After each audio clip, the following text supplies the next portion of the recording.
Although you probably don't have any trouble hearing me, but the people listening to the recording would have trouble if I don't put this on. So everybody came out on a cold night with a threat of snow, so that's pretty awesome. Who's here for the first time this evening? Welcome. That's it. Okay, great. We'll do a little review, and then I'm happy to talk with you after for a few minutes if you have any questions. Have you ever been in a Buddhist center before? Okay. You're in the company of many who had never been in one. So,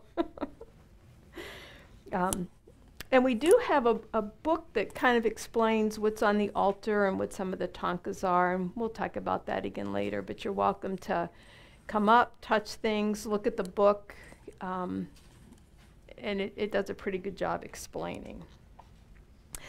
So only one person's new. I did put the handouts back there from last week, so feel free to grab those, and if anybody didn't pick any up, you're welcome to pick those up tonight. And then there's more on our website, which is up there. And my name is Karen Mastriani, and I'm one of many volunteers here at the center.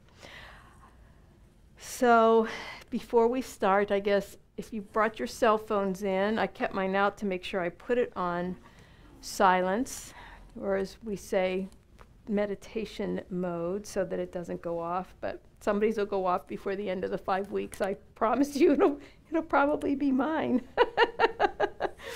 So we have a couple of things for tonight. We'll do a brief review from last week, just a brief one, and we'll do a couple of meditations. We're going to talk about the history of Buddhism and how it traveled from India throughout Asia and then to the West. So we'll talk a little bit about that history and the spread.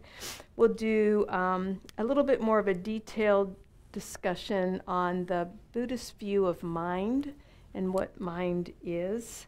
And we'll talk a little bit about what it means to be a Buddhist. Actually, after tonight, pretty much, we're going to be talking about the path and what Buddhists believe and what Buddhists follow. And this will just kind of get that started a little bit. And then we'll give more details about the Four Noble Truths, which I just mentioned last week and touched on. Whatever we don't finish up, we'll finish up next week. So we'll go ahead and we'll set our intentions and do just a brief meditation. We'll do a body scan meditation tonight. That is one of the handouts on the Buddhism in a Nutshell website, so you have access to this meditation. We talked about the sitting posture last week. And I'm not going to go into as much detail. That some of the key, they all have every one of those 7 postures has a purpose.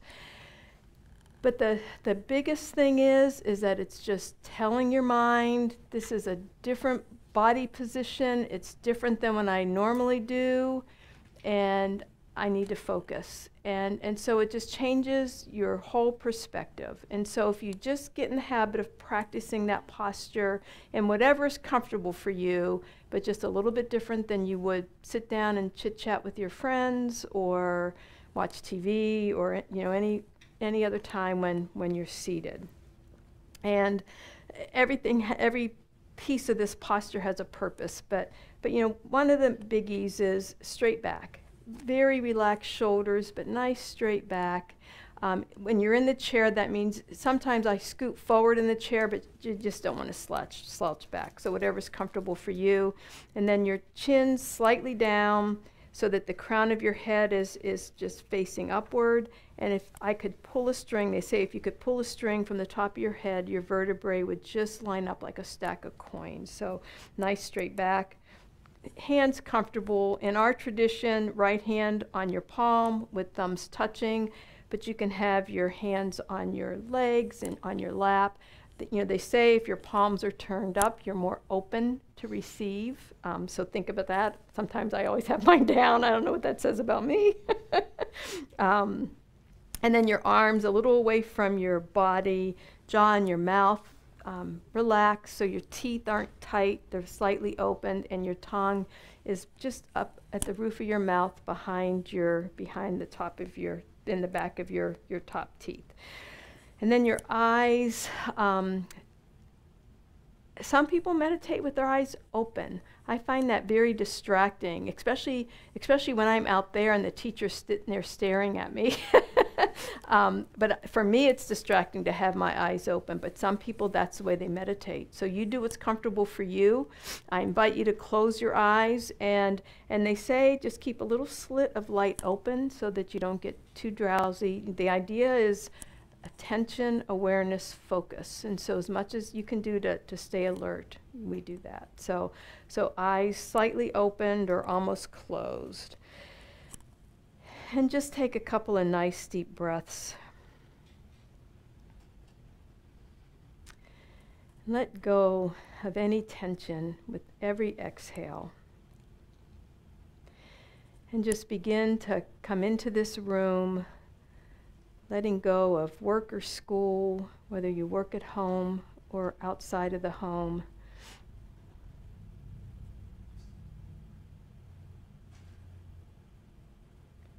And then just set your intentions for why you're here.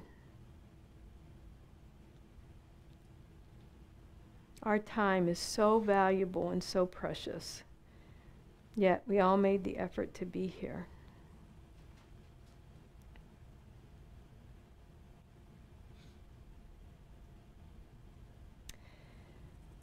And so just return your breathing to a comfortable, natural rhythm.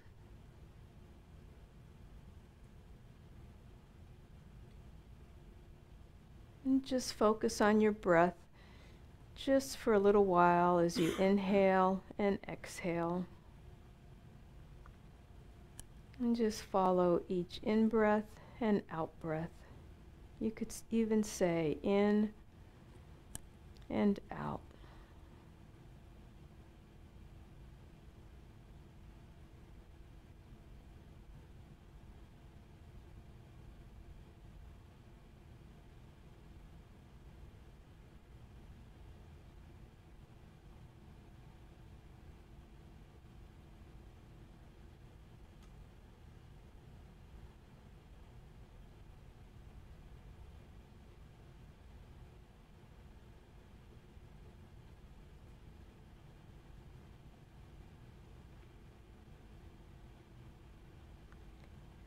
And remember, the practice is to notice when your mind wanders and bring it back to the breath, just the in-breath and the out-breath.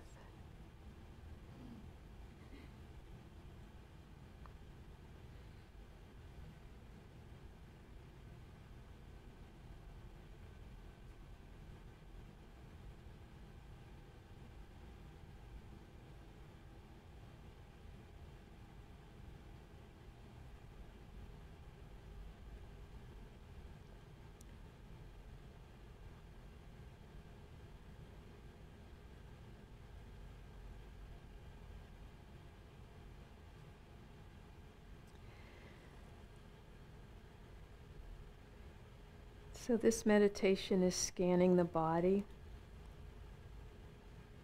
and it's just focusing your attention on your physical body.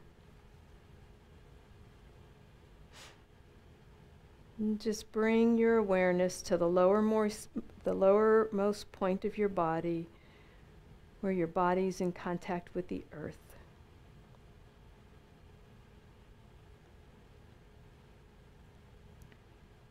And feel the substance and earthy character of your body. And just concentrate for a moment on that contact, on the weight and substance of this physical form.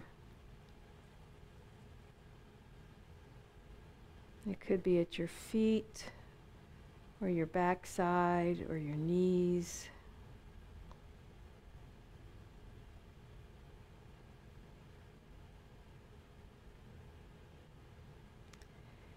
And pay attention to the character of your mind, your consciousness, while you're focusing here.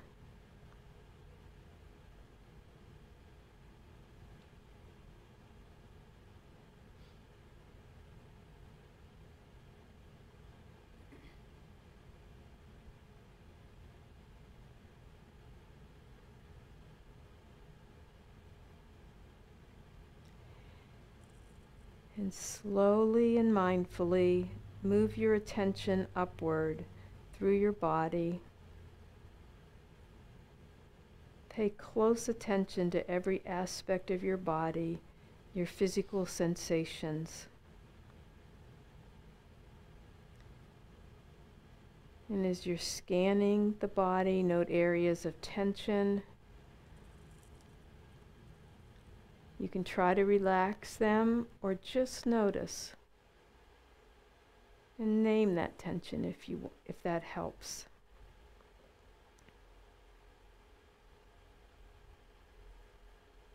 And note sensations of coolness or warmth.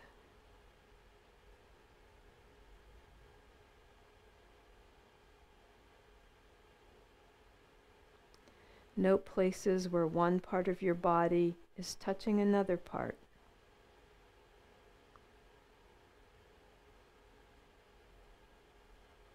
Move up through your legs, your hips, your hands in your lap.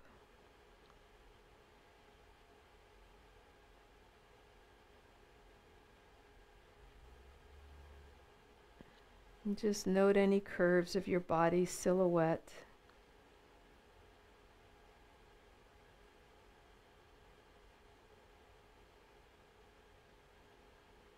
Move upward, your belly, your waist, the curves of your arms.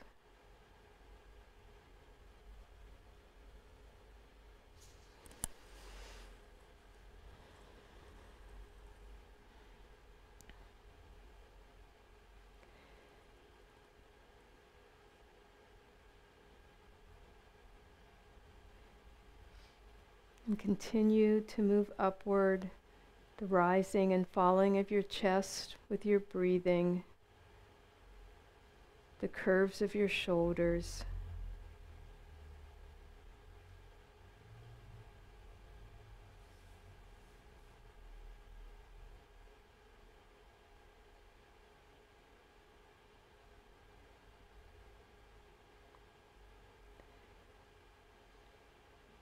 Move upward slowly and mindfully.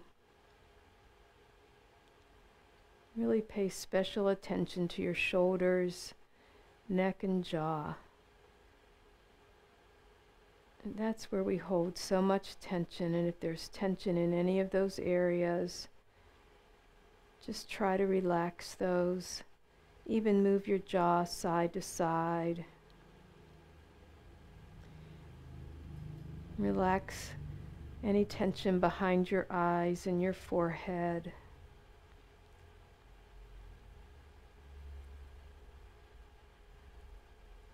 And just breathe into those areas where you really hold tension. And let it go.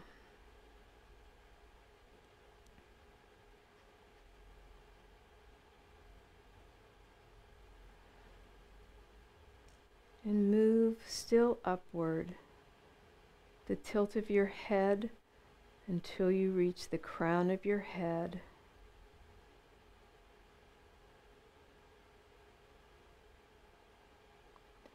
And allow your attention to rest at your crown for just a moment.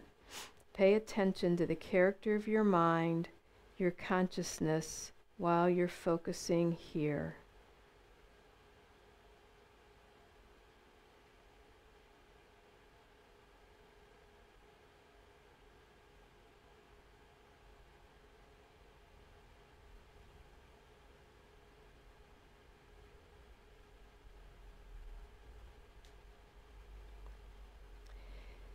Is your mind's character different while you're concentrating here at the crown of your head than it was when you were focusing on the lowermost point of your body?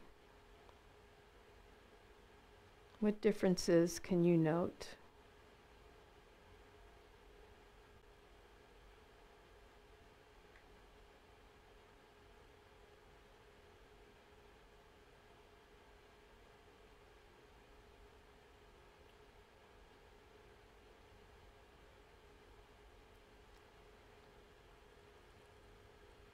And then slowly move your attention back downward through your body in the same way. Move slowly, mindfully, noting everything about your body as you move your attention back downward.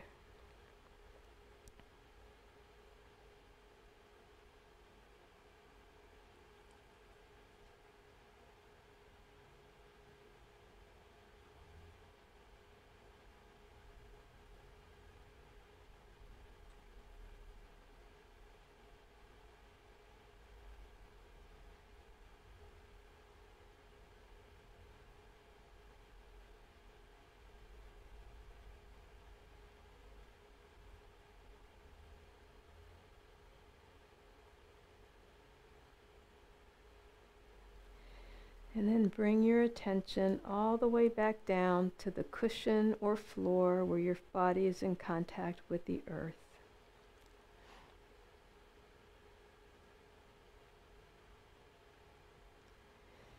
And again, focus your concentration at this point and note the character of your consciousness when focusing here.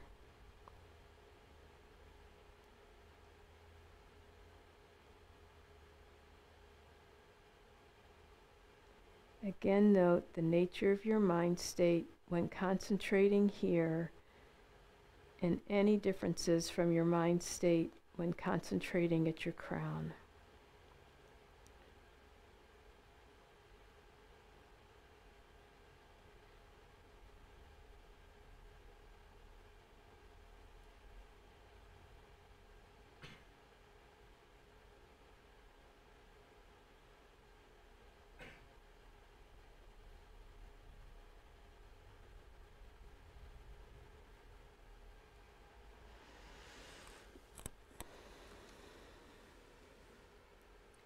And then finally, just dedicate your positive energy, any insights that you gained,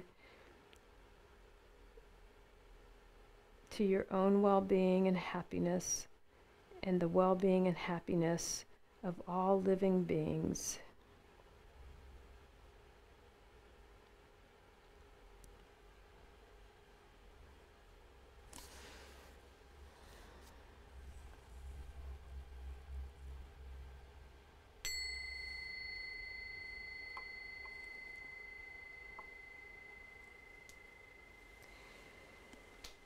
And then, they say that, and there's a note at the bottom of the meditation, that the more you practice and the more you learn about, following and scanning your body and just checking your mind state as you're scanning through, kind of the more you learn about your consciousness and the differences when you're, focusing on the crown of your head versus lower on where your body's touching the earth and that earthiness. Did anybody notice any difference? And remember, you have to talk in the microphone. Did you notice any difference when you were doing that? Anybody have anything to share? No pressure.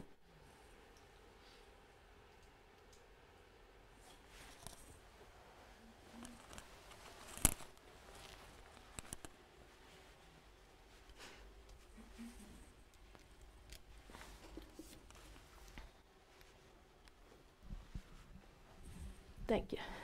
I think, can we hear me? And you gotta hold it up like a. You gotta hold it close. There okay. you go. I think when I was concentrating on like the crown of my head, it made me feel lighter and more like, I imagined like the string coming out the top of my head, whereas when I was focusing on my legs and sitting in the cushion and just feeling more grounded, I felt like, I don't know, just down and closer to the earth. But up here, I felt like somebody was kind of like pulling me up a little bit. Upward lightness. Anybody else experience that? Or anything different? Because everybody's experience is different, right? Okay.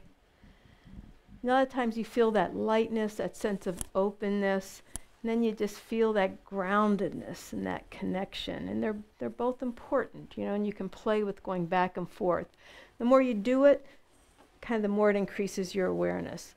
Especially when you're relaxed and you're not sitting here feeling like you have to perform. I just find that hard.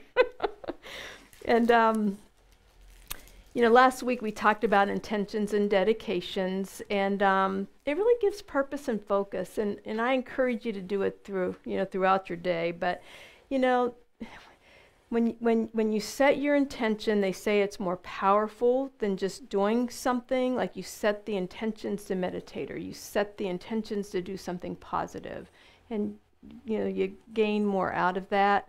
Then when you dedicate it, it's like you're just taking that one little drop of merit or any potential benefit we get out of this, and you're dropping it in the ocean so that it'll just collect, and everybody's collects all together. So it's that much more huge, and one drop will evaporate, where in the ocean it'll last.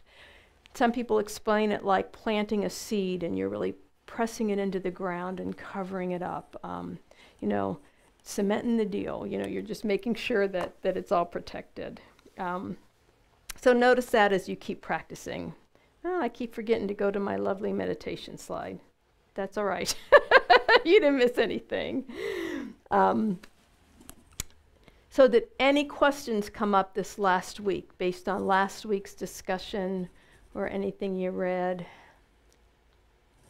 during the week?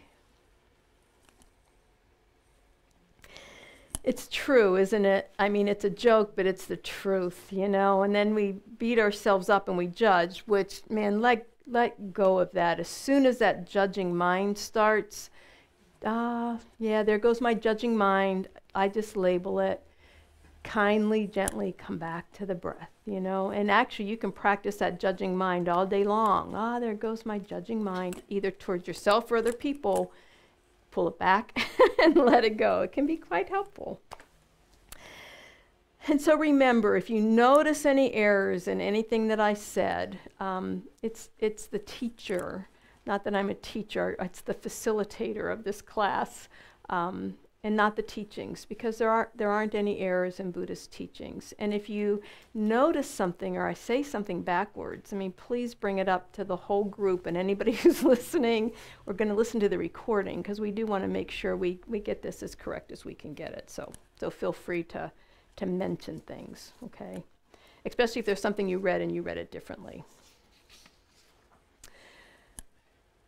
Okay, so further review from last week, we talked a little bit about meditation, and we did review the posture, and we'll discuss a little bit more about meditation, what it means in this tradition and the different types of meditation. And I gave a history of our center, our lovely, beautiful center, which I'm happy to talk with you after and give you more of a history. I think that handout back there actually gives you a little bit of a history of the center. And the only thing that I'll mention is that we are part of the FPMT, the Federation for the Preservation of the Mahayana Tradition. And we'll talk a little bit about Mahayana tonight and define that just a little bit. We went through the life of Shakyamuni Buddha, and we'll quickly review that tonight just to emphasize a few key points. I introduced the Four Noble Truths, and we'll go in a little bit more depth. Discovering Buddhism and other teachings here at the center go into far more depth on the Four Noble Truths. Honestly, that's the foundation, the foundational teaching. And once we can begin to grasp that, it kind of helps everything else make sense. So I can't emphasize the importance of the Four Noble Truths. And it's amazing. Like every time you hear a teaching on it, it's like, like you just can go a little deeper. So it can be very powerful for our practice. And then, remember the purpose of this Buddhism in a Nutshell class is just to provide tiny snippet into what Buddhism is all about and give you broad brush overview of some of the key principles. Not to convert anybody, not to even persuade anybody to become a Buddhist. In fact, I've heard the Holiness the Dalai Lama say, you know, we shouldn't be telling anybody to be a Buddhist. We should just tell everybody to be the best they can be at whatever their practice is, or no practice at all. And if we can take something from these classes to be that best at whatever, we call ourselves, that in itself would be the most beneficial thing we could do. And some of you may have picked this as your path, or thinking it might be your path, and wanting to just kind of, learn more and delve a little deeper. So curiosity, learning, getting your toes in the water, whatever the reason. This gives you a little bit of an overview here.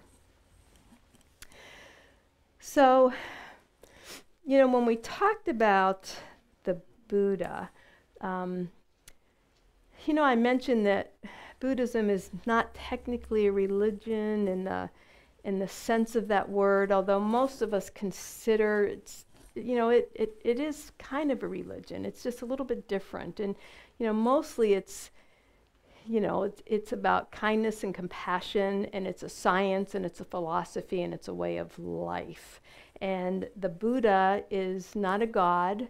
You don't pray to a god or worship a god like you do in religions. There is no worship, despite of everything you see around here. It's just for our minds and not things that we're worshiping. He's not a divine being or a supreme chief overlooking all of us. Any of you raised Catholic?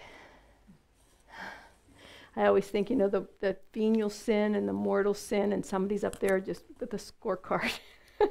And no, the Buddha's not doing that.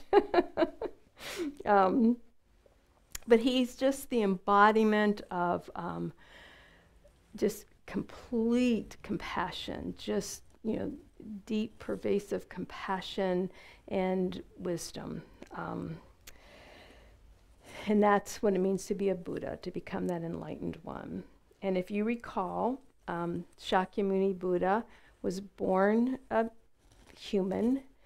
He was born, his father was a king, his mom a queen. He was a prince. He was Prince Siddhartha.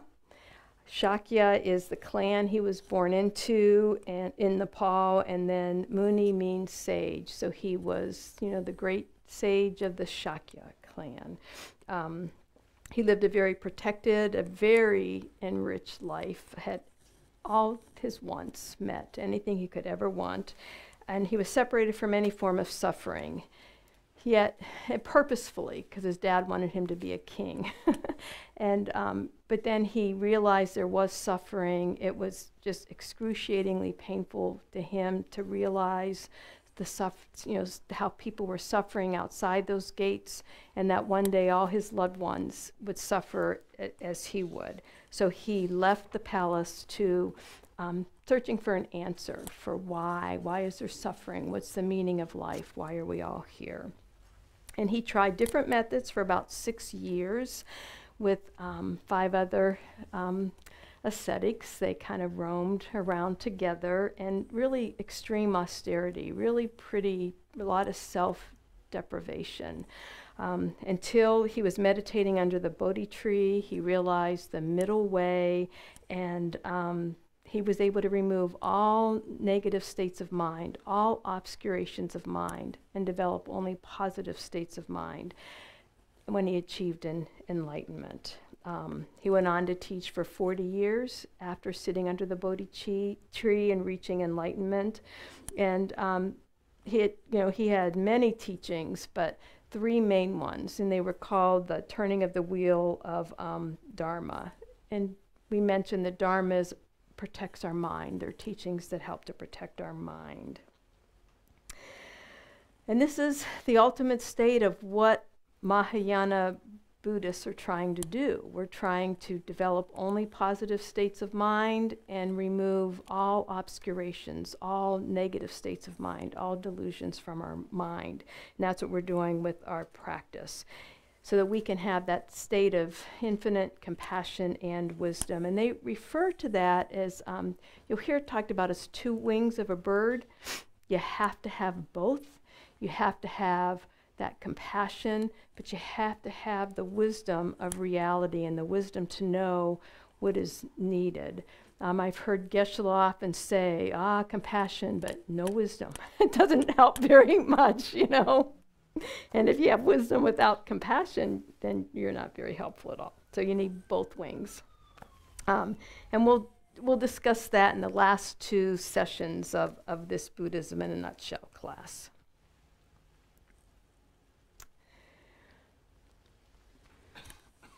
So the Buddha, when he taught for the 40 years, he has 84,000 different teachings, and all 84,000 surround our altar. We have all 84 here, and he did those before his death at the age of 80. There are no contradictions to any of the teachings. They're just meant to be whatever the students need. We all have different interests. We have different learning capacities. We're ready to hear some things and not ready to hear others. And so those teachings were meant to speak to all of that, and not meant there. You know, there are no contradictions with that. And then we also discussed that Buddhism is kind of the study of the mind in relation to happiness and suffering. And Buddhists accept and follow the Buddhist teachings, that compassion, happiness, love, kindness, peace, optimism. Those were the teachings that the Buddha gave us. And some of the negative things that we're trying to get rid of are jealousy, anger, pride, all the negative states of mind that you think of, our judgment, etc.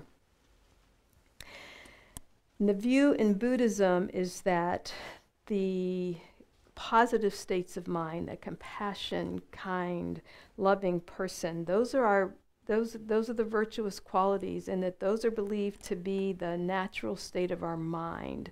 It's believed those virtuous qualities are our true nature, and the negative ones really are delusions or obscurations that we can eliminate. And it's possible to accomplish these. It just needs focus, study, and then being free from just lessen our distractions. And we'll talk about ways that we do that. And then those three main teachings, those turnings of the wheel, the first one was in Deer Park, the Four Noble Truths, and we will talk about that tonight. But before we talk about the Four Noble Truths, just a little bit about the history and how Buddhism spread throughout the world, and is continuing to spread as it came here, which is kind of great. So the original transmissions from the Buddha, it's an oral tradition. They're oral translations, and they were just passed down from generation to generation. That oral tradition, it remains strong, even though now we have the teachings in writing. Not only do we have them in writing, they've been translated into all languages. So anybody, anywhere, can pick up and study the teachings of the Buddha. So it's actually kind of amazing. And so as this oral tradition formed, memorization was really the key. I mean, that really was the foundation. And so no matter where it spread, or all these traditions, it started out memorizing. The monks in Tibet would memorize full texts. Geshe-la knows full texts by heart. I mentioned the Lam Rim is 3 books, 3 really thick books. We're going to slice the Lam Rim into the main chunks of it in this class. But His Holiness gave a teaching in Pennsylvania. I don't remember when that was, years ago, by heart. Like he had an outline and just taught the whole 10 days just by heart, because they know these teaching. It's it's in their hearts. It's, they memorized it. It's part of their being. So that oral tradition remains and is really, really important. And the key with that oral tradition is when a teacher gives a teaching, they will state the lineage. I got this teaching from whoever, they gave me this transmission, and they got it from, this Rinpoche, and they got it from this Lama, and they'll trace it all the way back. So, it's pretty amazing. And when the lineage is lost, that's it. It's gone. And we have had teachings lost because the lineage was broken. And it's said to be a time of darkness or degeneration or degenerative times. And we're in a degenerative time. The Buddhist teachings are more than 2,500 years ago. We're getting further and further away, and at some point, there will be generations born that won't know the Buddhist teaching until, another Buddha comes, or, the next light shines.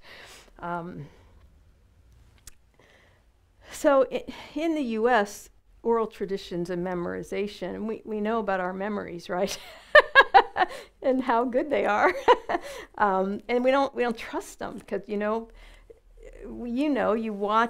watch the same episode and everybody has a different interpretation of what they heard, and it's completely different than what I heard, and what you remember today that happened yesterday is completely different from what really happened. So we have to really work on that. As kids, we memorize things, but memorizing some of the prayers, some of the teachings, some of the mantras, that way you always have them with you. So whether you have a book or not, that memorization is really helpful. And then instead of reading, you can just sit and think about, line by line, kind of break it down. That can be part of your meditation. So memorizing is still really important. So this oral transmission spread throughout India, and it really spread throughout India first before it went anywhere else, and then it went to Sri Lanka and throughout Asia, and then it went to Southeast Asia, China, Japan, and Tibet was relatively later when it went into Tibet from India. And Lama Atisha, I mentioned Lama Atisha, the statue that we have of him. He was an 11th century Indian master. And in the 11th, I don't know, probably before the 11th century, Buddhism in Tibet had been, it really had gotten, it was degenerating. It had really gotten, they used the term polluted. It wasn't true to what Buddhism was supposed to be. And a king in Tibet brought Lama Atisha there. So it took, I don't know how long to walk from India to Tibet, but he did it. And he brought the teachings back into Tibet and really, really stabilized Buddhism and brought it back to life. And you'll hear his name again because he really took the Buddhist teachings and helped bring those to us as well. And then from his teachings, other books were written on the Lam Rim. So we will talk about Lama Atisha again. And then everywhere that Tibet spread, as it spread, you had all cultural differences, you had differences in school, which is good. All the traditions brought their own unique spin on the lineage, including, here in the West, how Buddhism is evolving.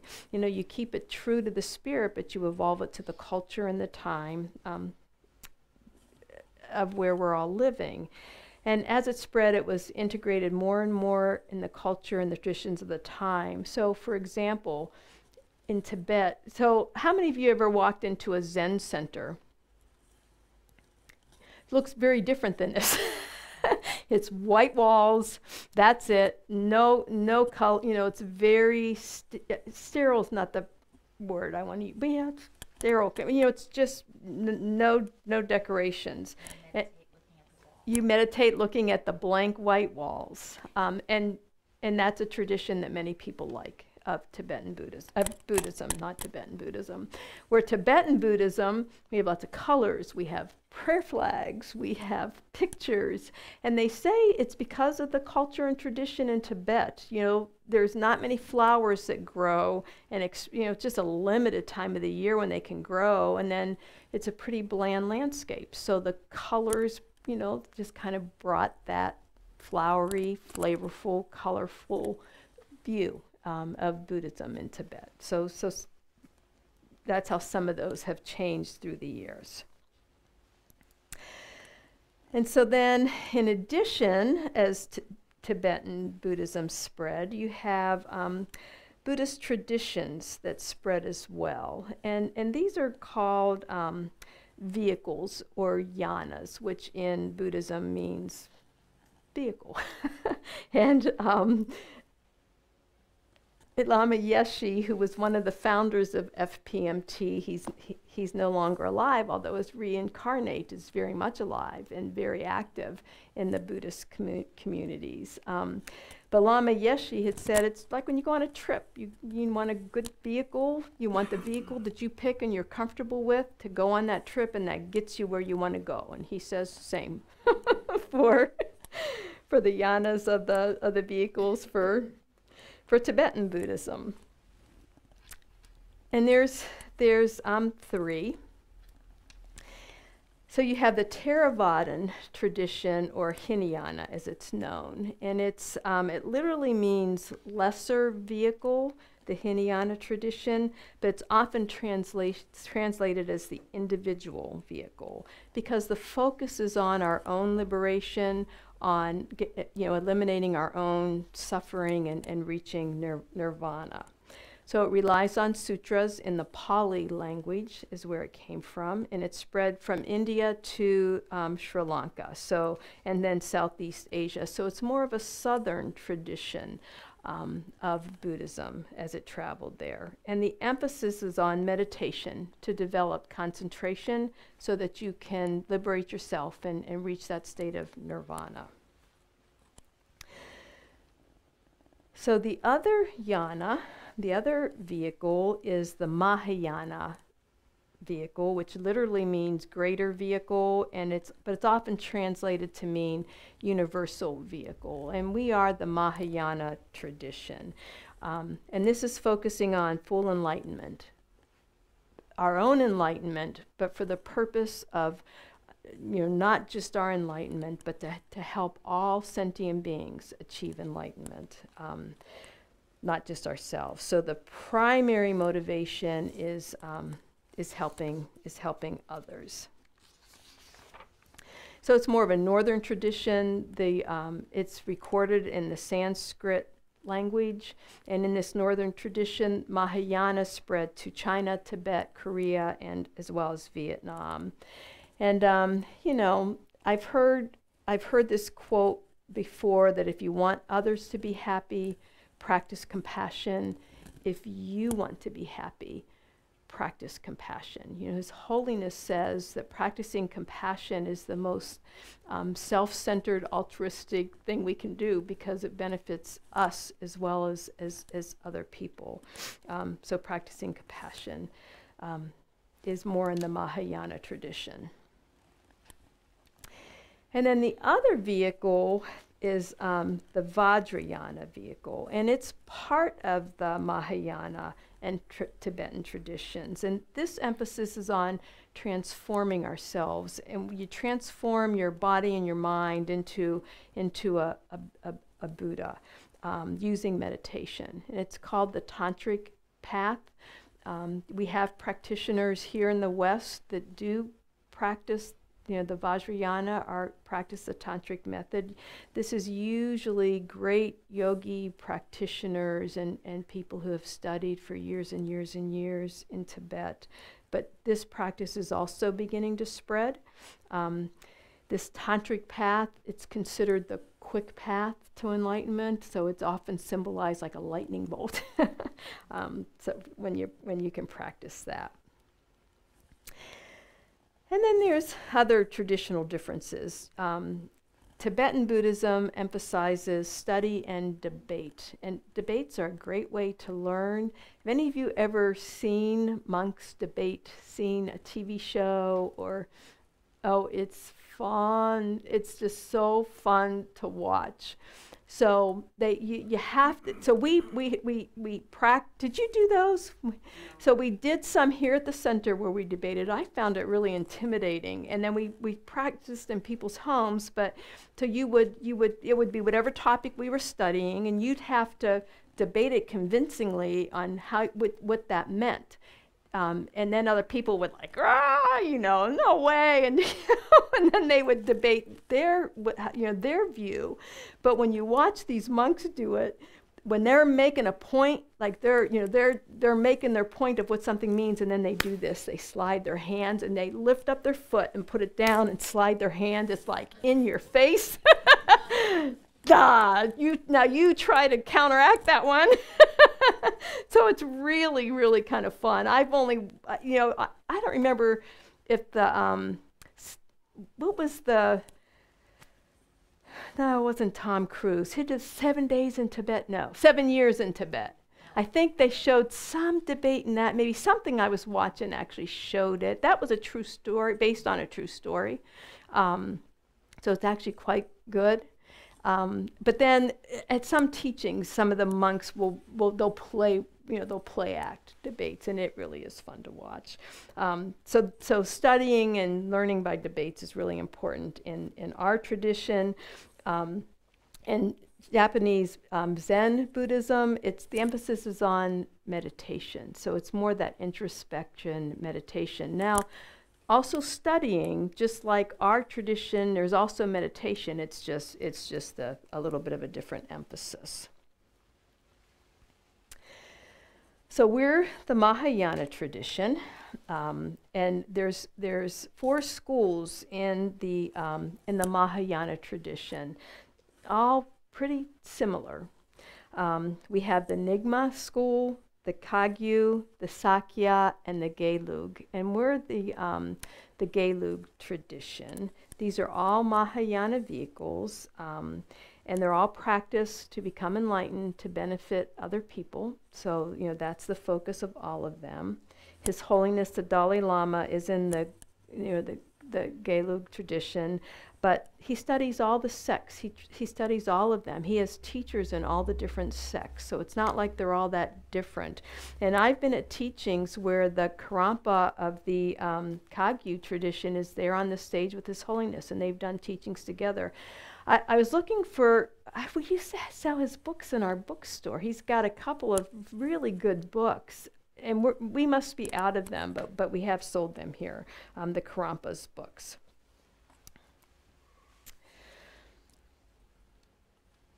And, the thing is we don't make a big distinction between Mahayana and Hinayana. You say greater and lesser, and in our culture that sounds kind of like one's up here and one's down here, kind of one's better than the other, and that wasn't the intentions for this.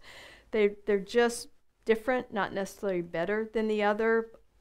All the schools focus on the Buddhist teachings. They focus on liberation. It just depends where you are. Even the Lam Rim has a small scope, middle scope, greater scope. Those are the 3 books of the Lam Rim. And you have to start out in the small scope, understanding what is happiness, what is suffering. I want to be happy. I don't want to suffer. No, everybody wants to be happy. Nobody wants to suffer. You start out with that understanding, and then you keep building on that. So there again, it's just all those different teachings, just depending on where the person is and what we need to hear and learn. But doesn't mean one's better than the other, or that you should skip one and move on to the other. Any questions about that history? Anything you want to know? I have one. Uh-oh. Go ahead. If you don't know the answer, I'm not going to know it, but go ahead. I'm just wondering where Thich Nhat Hanh fits in. Is he Hinayana or Mahayana? And does Zen fit into Mahayana? Thich Nhat Hanh is a Mahayana tradition, but it's from Vietnam, which is traditionally Theravada and Hinayana, right? That's correct. That's correct. He's a Hinayana. Yes. He's a Zen Buddhist, right? No, he is not a Zen Thich Nhat Hanh Buddhist. is Vietnamese. Yeah, it's a Vietnamese. And their focus is, so he's not Mahayana, he's Hinayana. And the focus is very much meditation and mindfulness. Like that's Thich Nhat Hanh's, focus. But we have any of you read any books by Thich Nhat Hanh? Yeah, they're really powerful. And we do have his books in our center as well and in our library. And even though his focus is mindfulness, I mean, his focus is still liberation and compassion and helping other people, very similar. In Zen, is it Hinayana or? No, Zen is Mahayana. Zen is Mahayana. It's just a different practice of Mahayana than ours. And if I find out I'm wrong, I'll correct it next week, but I'm pretty sure I'm correct. Yes, who else had their hand up?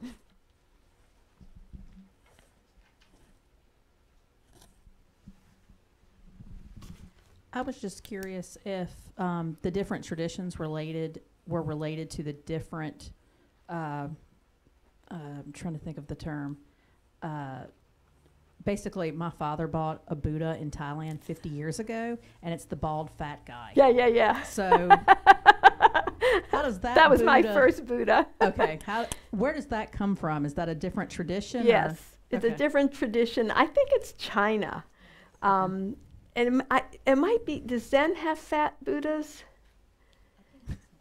I think it's more China. And you rub the belly, it's supposed to bring you good luck. So I walk by my little cement fat Buddha and I rub his belly. But in our tradition, the Buddha looks,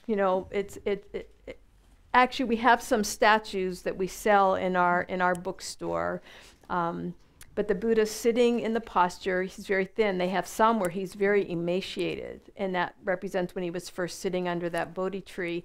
And they're stuffed with holy objects. So you want to make sure when you, like Geshe-la always says, don't buy a Buddha unless you have the instructions for what to look for when you buy a Buddha. And I think you can still download those on our website.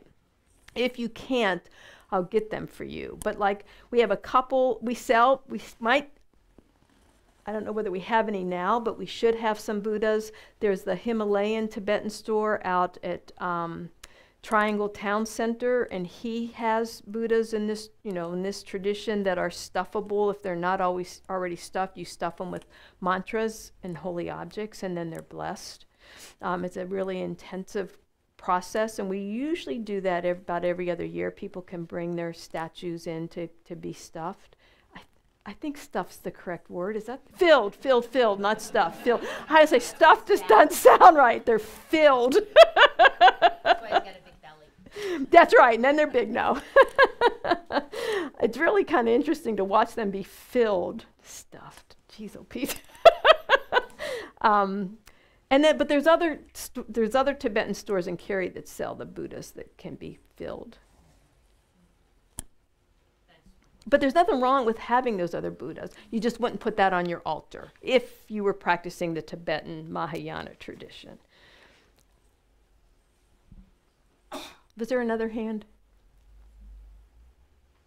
In the back. Thanks, Hetty.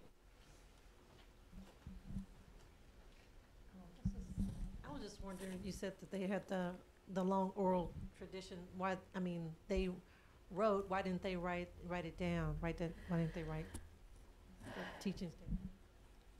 I'm not sure. I know it didn't get written down till later. I mean, 2,500 years ago, I don't know what the writing systems were. Were they hieroglyphic? I don't know what they were. And the ability of people to read was really limited. Really limited. That's a good point, too. Really So limited. It started out as a really strong oral tradition because of the limited, like you couldn't publish a book. You couldn't distribute reading materials. There was no way to get that printed out to everybody. That the oral tradition really did work better for spreading the teachings. We tend to view it differently through our eyes now, but then it was good. And I always, with the Bible, you hear so many stories about how the Bible was written, and picking out, what stories were going to get told and what weren't, and each of the disciples had their own spin. But in this tradition, it was pretty ironclad, strict. I mean, this was the lineage, and you didn't veer from it. So these are the teachings of the Buddha that we have. So it's pretty amazing, really amazing. Where in the Bible, you could probably pick a handful of things that Jesus really said and did, and that would be about all, So it's interesting.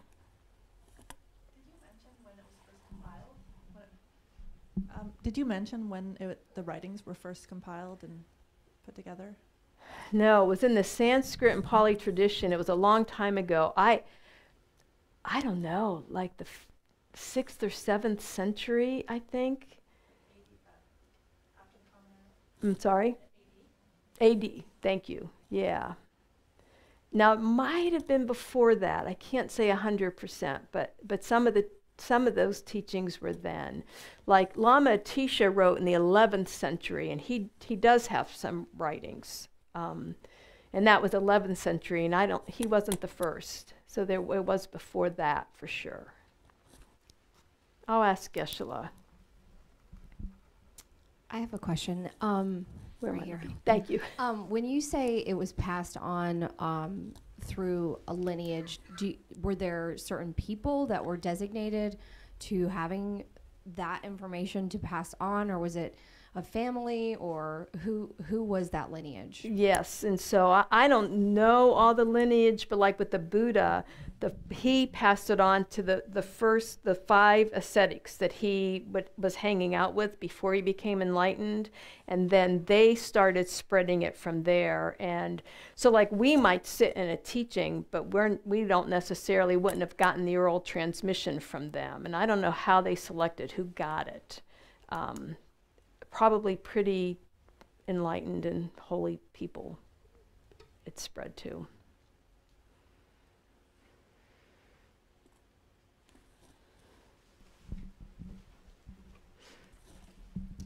You mentioned that trying to differentiate Buddhism between a theology and religion. Yes. And it just seems like there's so many parallels with religion, just in talking about an altar, or the Buddhist is not a god, but people still tend to worship, it seems like.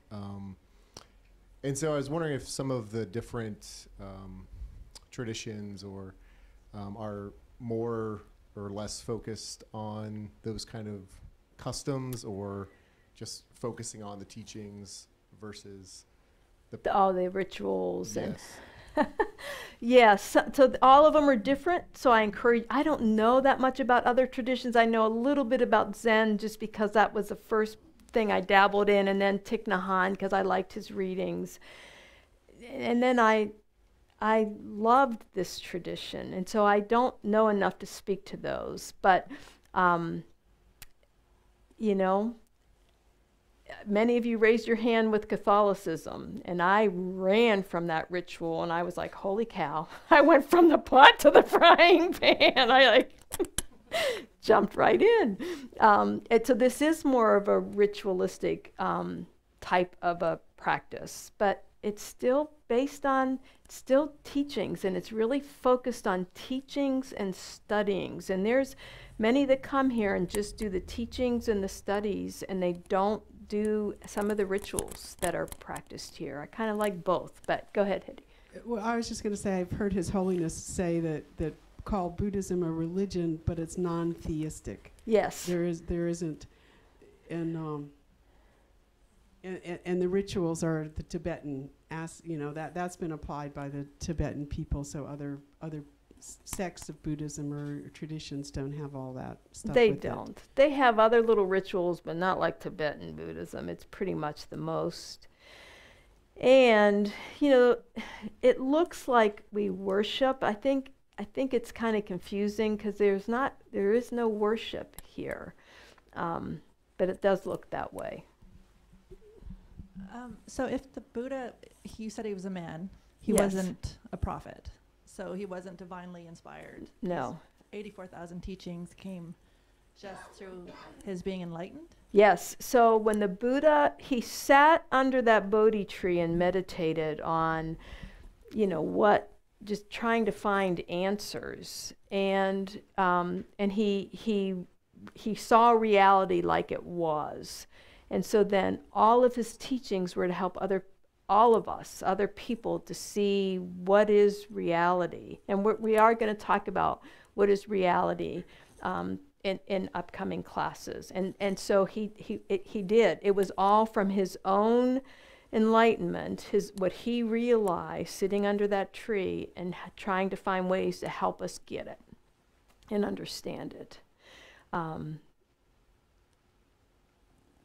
The ultimate sense of reality, not the conventional sense, because obviously we're all sitting here. I can see you, you can see me, but how do we really see each other, and who are we really? And we will talk about that reality. And that's all his teachings are, just to get us to see that, just to get us to see what is reality. And that's the wisdom aspect, right? And why we need compassion, why we need to help others become enlightened. And every teaching he did were for those two aspects. That's it. Anything else? All right, good questions. Thank you. Doesn't matter how many times you teach this, the questions are always different. It's so awesome. Because then I'm always learning something. So it's good. So we mentioned what it means to be a Buddhist, and we are going to focus more on this as we continue. But it really means inner being. It's a Buddhist is somebody who's looking inward, and you're looking inward for our own happiness and our own cause of our own suffering, and realizing that the mind is the source of both the happiness and the suffering. So we take complete responsibility for both of those. So it's that inner being, and meditation helps us turn that lens inward and become that inner being. And, we've practiced it. We talked a little bit about it. But, meditation, the word for meditation in Sanskrit is gom, G-O-M. I mentioned that last week. It's a Sanskrit word, and it just means familiarization, to become familiar. And we're becoming familiar with our own mind. And we're trying to focus our mind on something virtuous. So mindfulness, for the sake of mindfulness, you don't really hear a lot about that here. You'll hear about you'll hear about meditation for concentration, but the goal is, the concentration so we can focus on positive or virtuous states of mind. It's all to develop those, and that's what really leads to a more peaceful mind. We have two types of meditation in Tibetan Buddhism. You have focused meditation and analytical meditation. So it's that concentration or focused meditation where you're focusing on an object indefinitely for as long as you want, and your mind never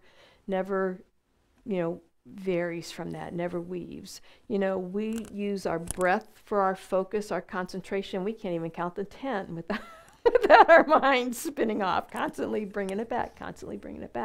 And that is the practice of the concentration, of focusing our mind where we want it to focus.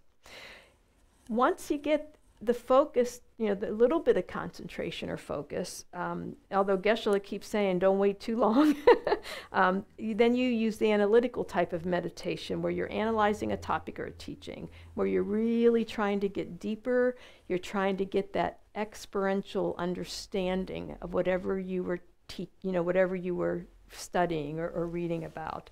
And so, it's to gain that experience. Some analytical meditations are, can be very visual, very complicated, and some are really simple, like focusing on your breath, but they're just as powerful nonetheless. It doesn't matter how simple or complicated they are. Again, it's based on what we need, what our mind needs to help us build that concentration and our focus. So we practice that focused attention without all the to-dos trying to enter our mind. You know, that's our kind of goal. The goal of this type of meditation is effort. So people think that, oh, I'm going to relax when I meditate, or I meditate to fall asleep. Great. You know, if that helps you fall asleep, do it.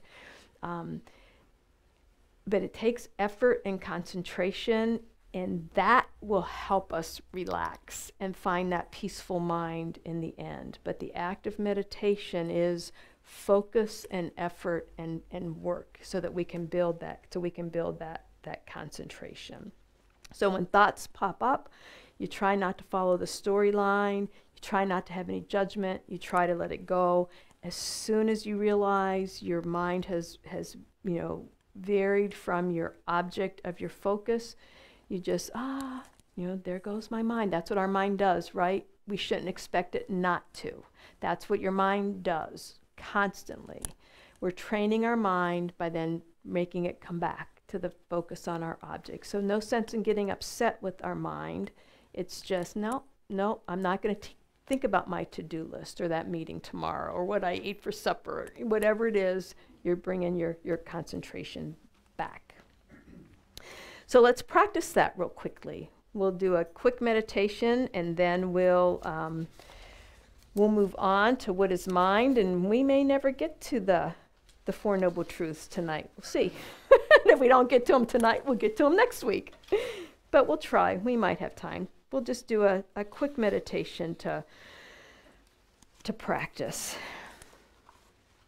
And this one will, we did the scanning of the body. We'll do a bare attention and counting our breath. So sit in a comfortable position.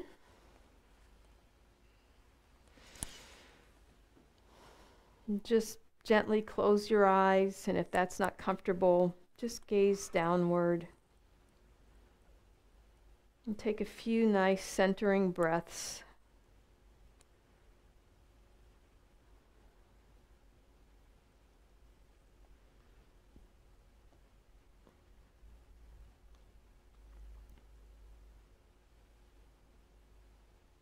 And just return your breathing to a nice normal rhythm. And focus your attention at the opening of your nostrils. And pay attention to the very subtle sensations as you breathe in and out through your nose. You can feel certain sensations as the air passes, as the small hairs move. Maybe it's cooler as you inhale, and then you should notice that it's warmer as you exhale. Don't follow the air into your body or out into the surrounding environment right now. Just place your attention right there at your breath at the tip of your nostrils. And think of yourself as a gatekeeper. You're just watching the breath flow past as it enters and exits the body, keenly observing everything that arises in this area of focus. And if it helps, you can mentally note in and out.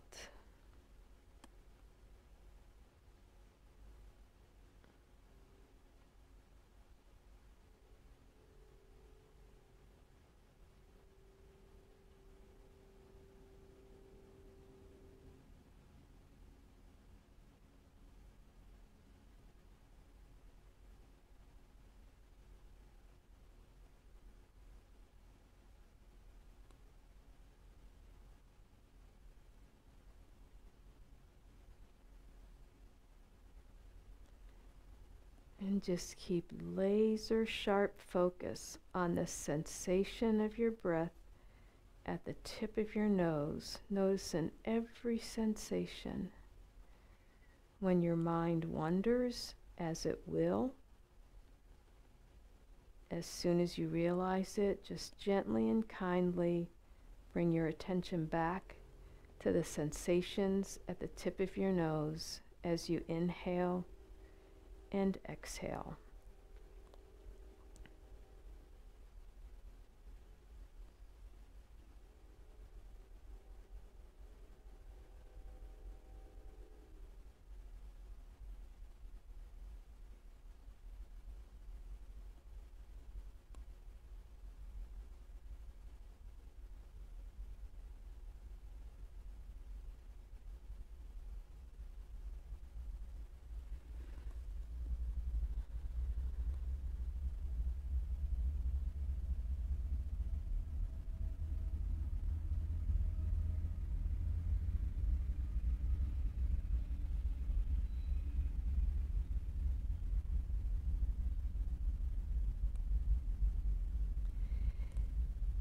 If your mind is especially scattered or distracted, try placing more emphasis in your meditation on the element of concentration, focusing your mind more firmly on your breath. Realize distraction is normal. You can be distracted by a thought, by an external sound like a train, or the sensations in your body, itching, pain.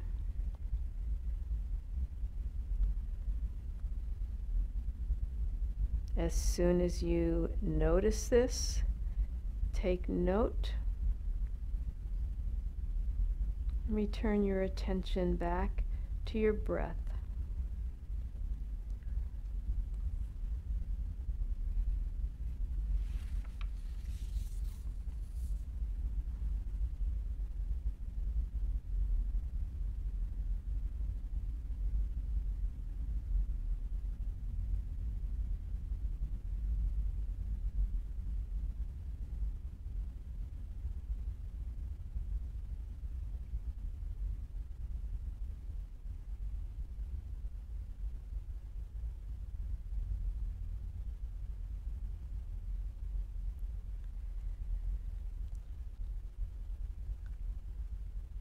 Now, as you gain a deeper level of concentration and focus, you can kind of loosen your concentration slightly and place greater emphasis on the element of mindfulness in your meditation.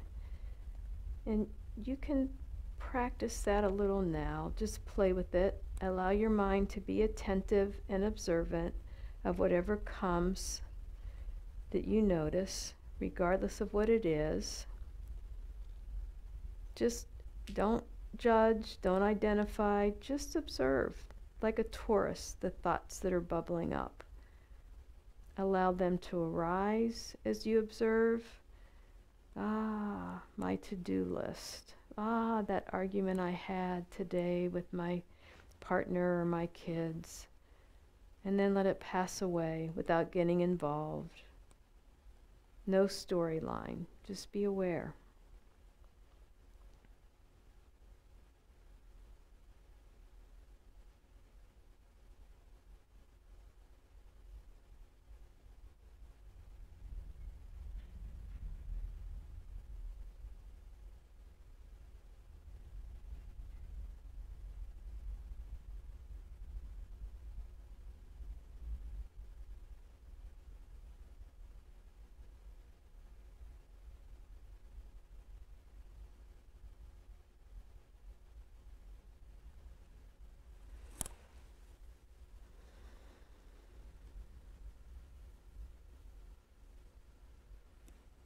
To think about any insight you gained by practicing this. Dedicate it that you can keep practicing, gain more and more concentration and insight to help us be better people, more at peace in life, and to bring peace and well-being to others every day.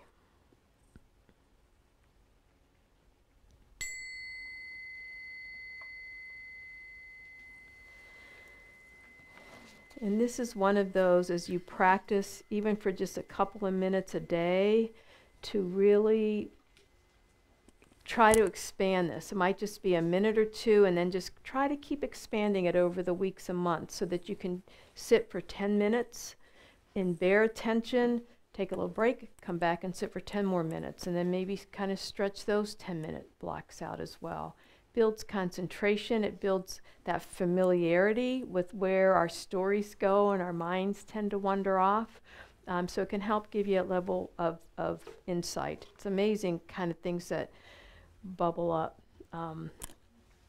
Sometimes I gasp. It's like, holy cow, where did that come from?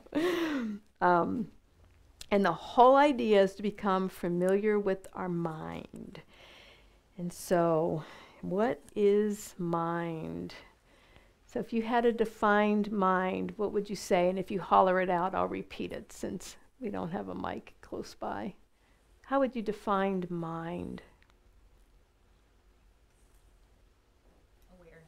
Awareness. Consciousness. Did somebody say something else? No? Would you say?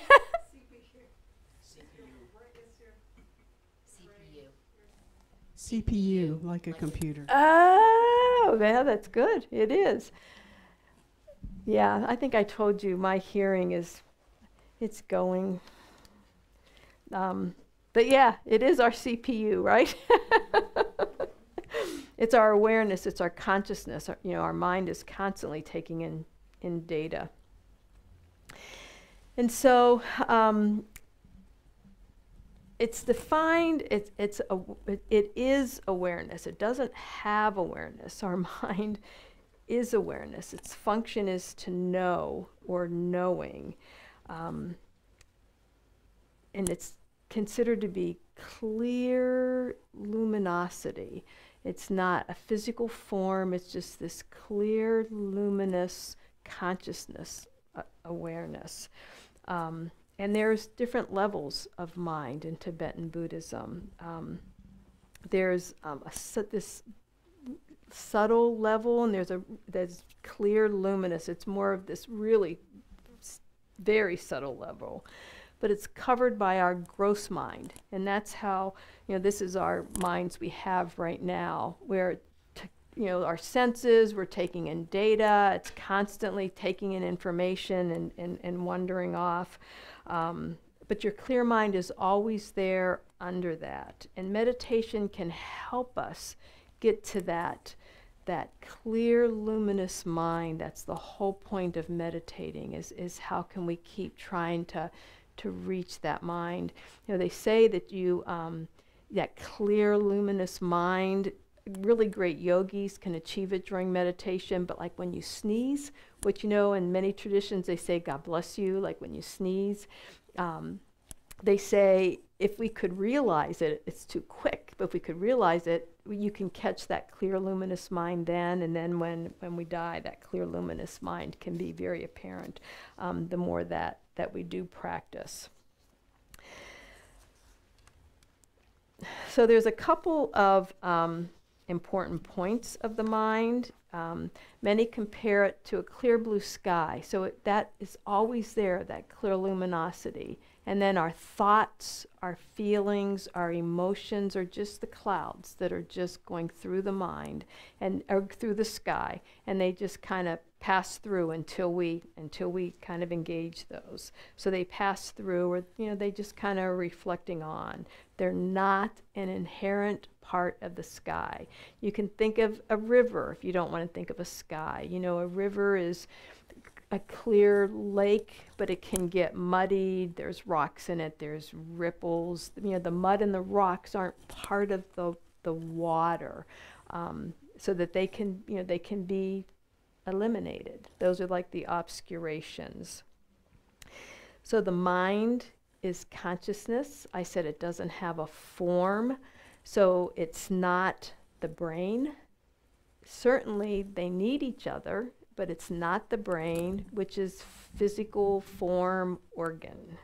And the consciousness includes our attitudes and emotions. And another important concept in Buddhism is that the mind is continuously changing, and we can change it. We can change it on purpose. And science is catching up with Buddhism. The study of neuroscience realizes that you can not only can change your mind, and you can change the physical structure of your brain by what you're thinking about and what you're doing. It's called neuroplasticity.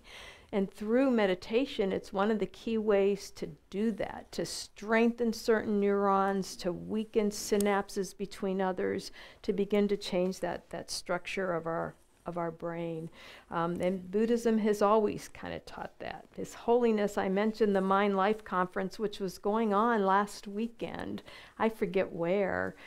It's been in the United States many times. It was as close as Atlanta. It was going to be at Duke University this year, and then the plans got changed. But where he interacts with science, with other scientists on this level to talk about Buddhism and science. So there's lots of studies and research being done. Lots of studies on compassion too, which is kind of cool. So they keep kind of paralleling with Buddhist study. So the goal is this notion of mind to keep working until we can get to that really subtle level, and begin to control the gross level. That's what we're trying to control. And that's what really is going to lead to our happiness and our peace. And we'll talk about the mind again next week, and is just think about when you're meditating. What is the mind? Is it the brain? If it's not physical, if it's formless, how could it be the brain? What is consciousness or awareness? And just ask yourself those questions as you're meditating, and think about that definition of the mind as clear, luminous. I think of those snow globes. You can shake them up, and you see all this fuzziness going on, that gross level of mind, but if you let it settle, then it all settles down. A dirty mirror, that dirt and smudge, although I think some of mine is permanently on my mirrors, but maybe not. Maybe if I scraped hard enough. But for the most part, you can clean them off. You can clean off that grime. Will it come back? Yes. And then you clean it off again. But that mirror, that clear mirror, is there if we can get the grime away.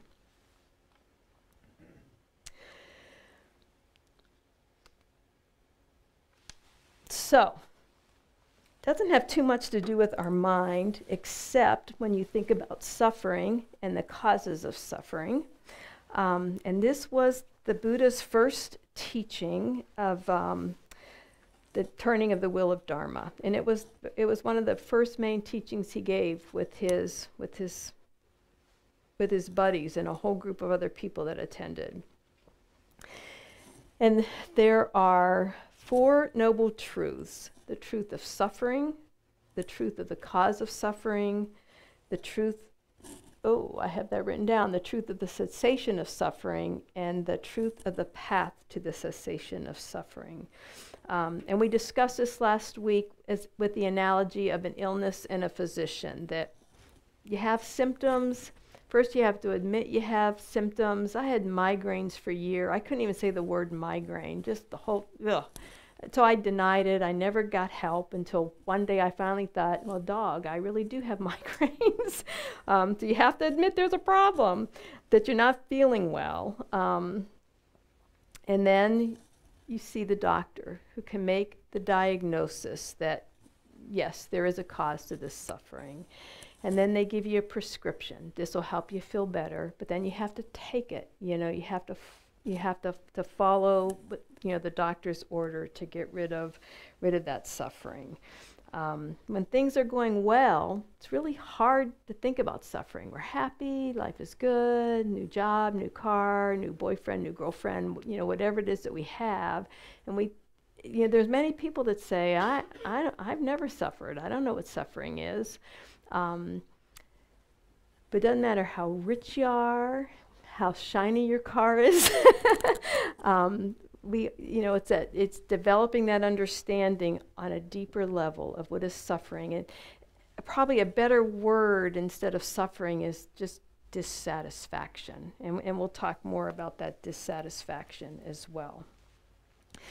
So the first, we'll get through one noble truth. The first, I just looked at the time. The first noble truth is that truth of suffering. Suffering does exist. That complications, sickness, old age, all of us and all of our loved ones are going to die. There's going to be separation and loss. And we know that as a fact. I have this wonderful app on my phone called We Croak. And 5 times a day, it pops up and it says, remember you're going to die.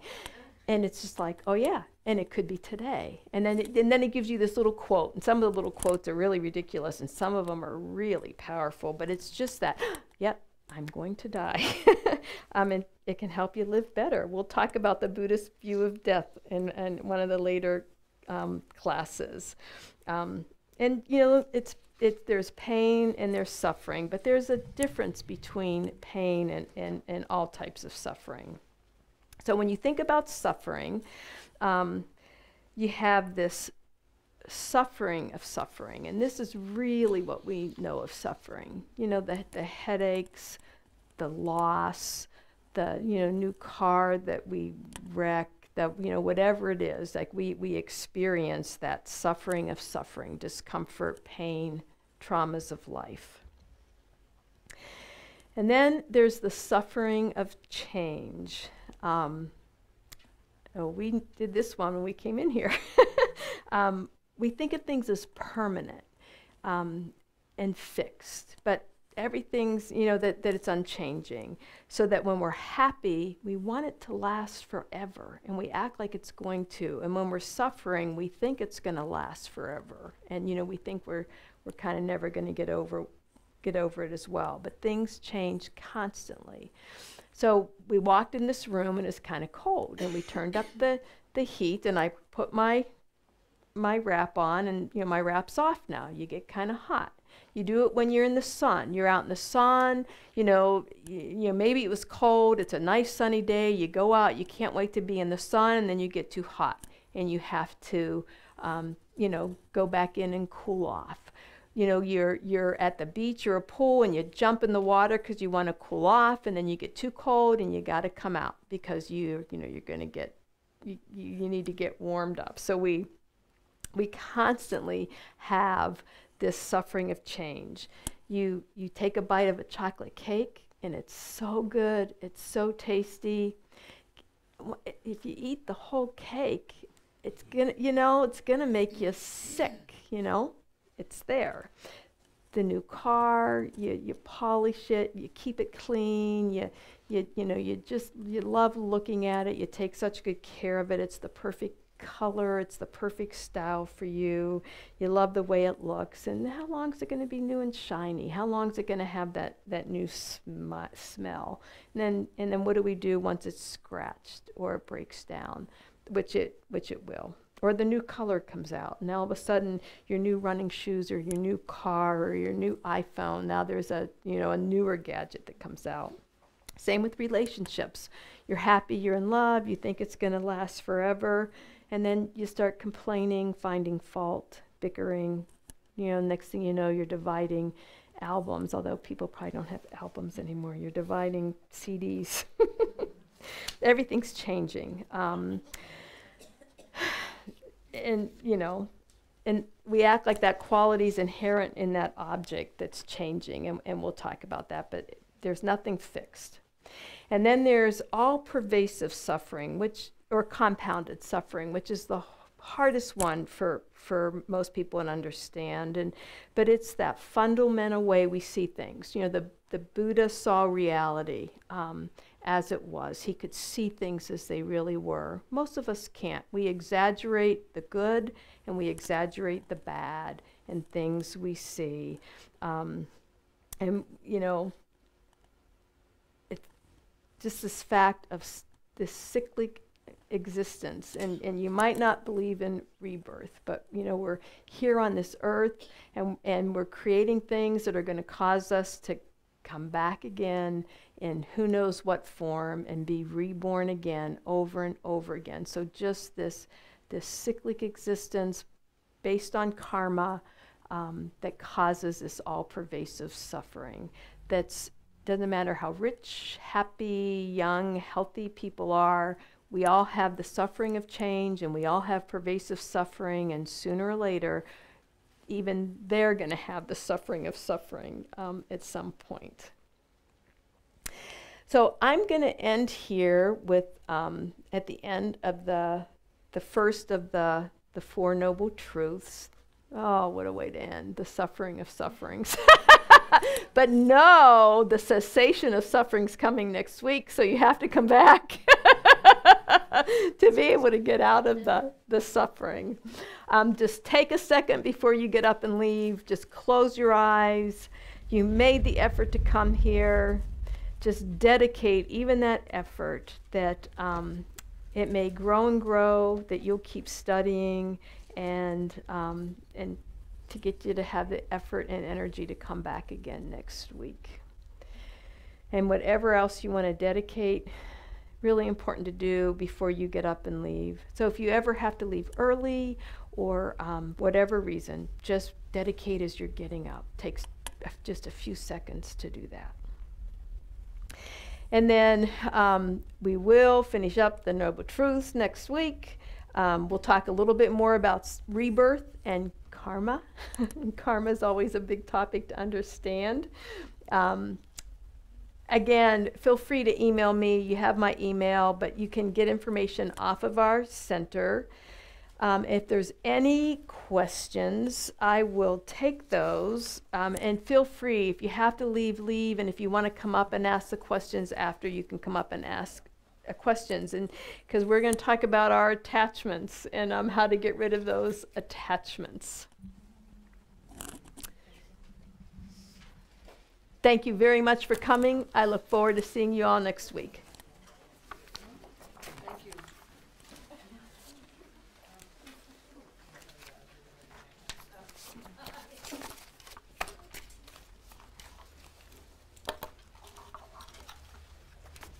No, Jill. Hmm? No, Jill.